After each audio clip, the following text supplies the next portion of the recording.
تو رسول اللہ صلی اللہ علیہ وسلم نے اس انداز سے اپنی بچی کو روانہ کیا اور امت کو اپنے عمل سے سبق دیا کہ نکاح میں نہ لڑکی والوں پر زیادہ بوجھ ڈالو نہ لڑکے والے پر زیادہ بوجھ ڈالو. اور آپ نے دعا دی، فرمایا اعظم النکاح برکتاً ایسرہ مؤونہ، اس نکاح میں بہت برکت ہوتی ہے جس میں لڑکی اور لڑکے والوں پر بوجھ کم ہو.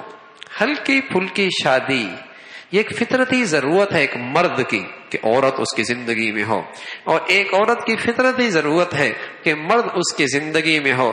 اسلام نے اس کے لیے حلال رشتہ ازواجی زندگی بتائی ہے، لیکن اتنا اس کو ہلکا پھلکا سہولت کا رکھا ہے تاکہ ہر ایک کے لیے اس راستے پہ چلنا آسان ہو جائے.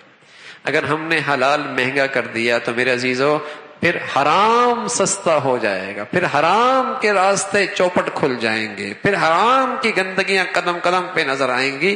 اس لیے اللہ کے نبی نے کہ اپنے طرز عمل سے یہ بات سکھائی ہے، حلال سستا کرو، حلال سستا کرو، اسے کم خرچ والا بناؤ.